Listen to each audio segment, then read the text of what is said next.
한비자가 말하는 학급 운영 제1강. 착한 교사 콤플렉스를 버려라. 아이들에게 마음을 들키지 않는 법. 군주는 자신의 좋아함과 싫어함을 드러내지 말아야 한다. 그래야 신하가 본심을 숨기지 않고 드러낸다. 선생님 안녕하십니까? 오늘 하루 교실에서 몇 번이나 웃으셨고 또 몇 번이나 속으로 울음을 삼키셨습니까? 아이들과 전쟁 같은 하루를 보내고 빈 교실에 홀로 남았을 때 밀려오는 허탈함과 피로감은 아마 대한민국 교사라면 누구나 겪는 일상일 것입니다.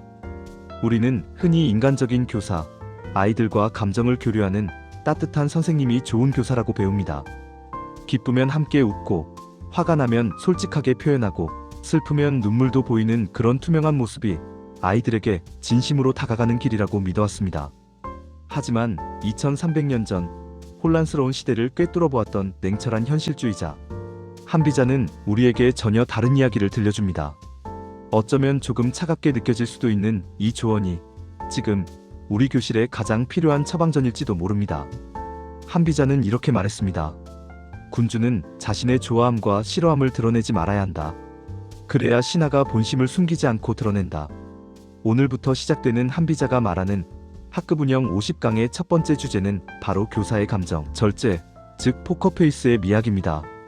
선생님, 여기서 군주를 담임교사로, 신하를 학생으로 바꿔서 생각해 보십시오. 교사가 자신의 호불호를 너무 투명하게 드러낼 때 교실에는 어떤 부작용이 생길까요? 첫째, 아이들은 교사의 비위를 맞추기 위해 연기를 시작합니다. 요즘 아이들은 우리가 생각하는 것보다 훨씬 더 영리하고 눈치가 빠릅니다. 선생님이 어떤 아이를 예뻐하는지, 어떤 행동을 할 때 기분이 좋아지는지를 귀신같이 파악합니다. 만약 선생님이 발표를 잘하고 목소리 큰 아이를 유독 좋아하며 칭찬을 아끼지 않는다면 교실의 아이들은 학습의 본질보다는 선생님의 눈에 띄기 위한 퍼포먼스에 집착하게 됩니다. 평소에는 관심도 없던 아이가 선생님이 볼 때만 과장되게 행동하고 선생님이 보지 않으면 금세 딴짓을 합니다. 이것은 교육이 아닙니다. 선생님의 기분이라는 날씨에 맞춰 색깔을 바꾸는 카멜레온을 키우는 것과 같습니다. 이렇게 되면 선생님은 아이들의 진짜 모습을 볼 수 없습니다. 교실에는 선생님의 마음에 들기 위한 가짜 모범생들만 가득 차게 되고 선생님은 그 가짜 모습에 속아 넘어가게 됩니다. 둘째, 교사가 싫어함을 격렬하게 표현하면 아이들은 정직해질 기회를 잃어버립니다. 학급에서 다툼이 일어나거나 누군가 규칙을 어겼을 때를 떠올려 보십시오. 선생님이 평소에 잘못된 행동에 대해 불같이 화를 내거나 짜증 섞인 반응을 보였다면 아이들은 어떻게 반응할까요? 자신의 잘못을 뉘우치기보다 어떻게 하면 선생님의 분노를 피할까를 먼저 고민합니다. 사실대로 말하면 선생님이 또 엄청나게 화를 낼 거야 라는 공포가 아이의 입을 막아버립니다. 결국 아이들은 거짓말을 하거나 친구에게 책임을 떠넘기며 숨어버립니다. 한비자가 말한 신하가 본심을 숨기지 않고 드러낸다는 것은 바로 이 지점을 경계한 것입니다. 리더가 감정적으로 동요하지 않아야 아랫사람이 비로소 꾸밈없는 자신의 모습을 드러낸다는 것입니다. 그렇다면 우리는 구체적으로 어떻게 해야 할까요? 로봇처럼 감정 없는 사람이 되라는 뜻일까요? 아닙니다. 감정을 느끼되 그것을 교육적인 신호로 사용하지 말라는 뜻입니다. 이를 교육학적으로는 일관성이라고 부를 수 있습니다. 어제는 선생님 기분이 좋아서 숙제를 안 해와도 웃으며 넘어가고 오늘은 기분이 나빠서 청소 상태를 꼬투리 잡아 화를 낸다면 아이들은 행동의 기준을 학급 규칙이 아니라 선생님의 기분에 둡니다. 그때부터 아이들은 학습에 집중하는 것이 아니라 선생님의 표정을 살피는 눈치 보기에 모든 에너지를 쓰게 됩니다. 교사의 표정은 맑은 거울이나 수평을 이룬 저울 같아야 합니다.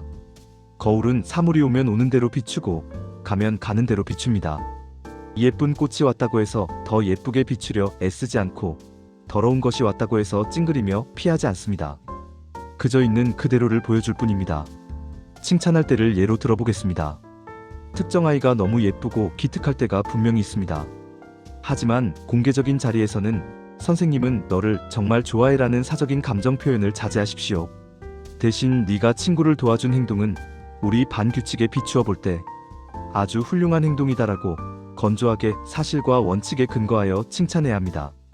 그래야 다른 아이들도 박탈감을 느끼지 않고 나도 저런 행동을 하면 인정받을 수 있구나라는 올바른 기준을 배우게 됩니다. 꾸짖을 때도 마찬가지입니다.